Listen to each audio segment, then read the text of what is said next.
નમસ્કાર. આજે વાત કરીશું અંભેટા પ્રાથમિક શાળાના એક ખૂબ જ ખાસ વાર્ષિક સાંસ્કૃતિક કાર્યક્રમ વિશે, જેનું નામ છે સપનાની પાંખ. અરે વાહ, નામ સાંભળીને જ કેવું સરસ લાગે છે નહીં? તો એક સવાલ પૂછું? શું સપનાને સાચે જ પાંખો હોય છે? શું એ કલ્પનાના આકાશમાં ઉડી શકે? લાગે છે કે અંભેટા પ્રાથમિક શાળાના બાળકો પાસે આનો જવાબ છે, અને એ પણ એમની કલા દ્વારા. તો સપનાની પાંખ આ કાર્યક્રમ ખરેખર તો કલ્પનાની એક મોટી ઉજવણી છે. આ કોઈ સામાન્ય ફંક્શન નથી, પણ બાળકોના સપનાઓનો, એમની ક્રિએટિવિટીનો ઉત્સવ છે. અને અંભેટા પ્રાથમિક શાળામાં તો એવું દ્રઢપણે માનવામાં આવે છે કે દરેક સપનામાં ઉડવાની તાકાત હોય જ છે. બસ એને એક તકની જરૂર હોય છે. અને પછી જુઓ, એ આકાશને પણ આંબી શકે છે. જુઓ, જ્યોર્જ બર્નાર્ડ શોએ કેટલી સરસ વાત કહી છે કે કલ્પના એ જ સર્જનની શરૂઆત છે.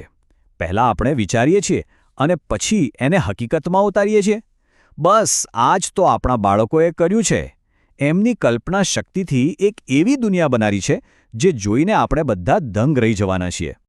તો ચાલો હવે મળીએ આ કાર્યક્રમના અસલી હીરોને, એના સાચા સિતારાઓને, એટલે કે આપણા નાના નાના કલાકારોને.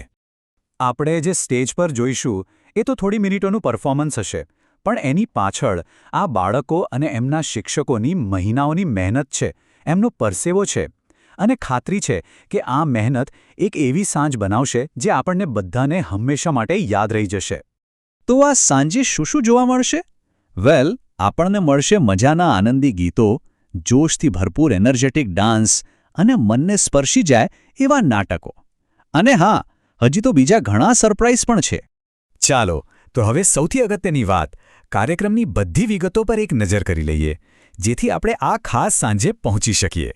તો નોંધી લેજો, તારીખ છે બુધવાર 18 માર્ચ 2026, સમય છે સાંજે બરાબર 7:30 વાગ્યાનો, અને સ્થળ બીજે ક્યાંય નહીં, આપણી અંભેટા પ્રાથમિક શાળાનું જ મેદાન. અને હવે આખા કાર્યક્રમનો સૌથી મહત્વનો ભાગ, એક એવું આમંત્રણ જે સીધું દિલથી આવે છે, શાળાના બાળકો અને સ્ટાફ તરફથી, આપણા સૌ માટે. અંભેટા પ્રાથમિક શાળાનો આખો પરિવાર, એટલે કે વિદ્યાર્થીઓ, શિક્ષકો અને મેનેજમેન્ટ, આપણને સૌને એમના આ વાર્ષિક સાંસ્કૃતિક કાર્યક્રમમાં ખૂબ જ પ્રેમથી આમંત્રણ આપી રહ્યા છે.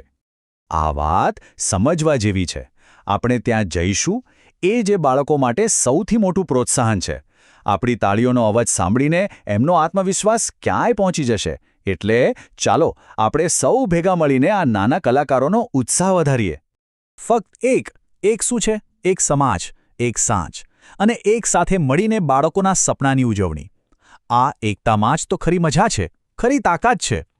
તો છેલ્લે પાછા ફરીએ એ જ પહેલા સવાલ પર. બાળકોએ તો તૈયારી કરી લીધી છે એમના સપનાને સ્ટેજ પર રજૂ કરવા માટે. હવે સવાલ એ છે કે શું આપણે સૌ એમની મહેનતને શાબાશી આપવા, એમના સપનાને સાચી પાંખો આપવા માટે ત્યાં હાજર રહીશું? આ નિર્ણય હવે આપણે લેવાનો છે.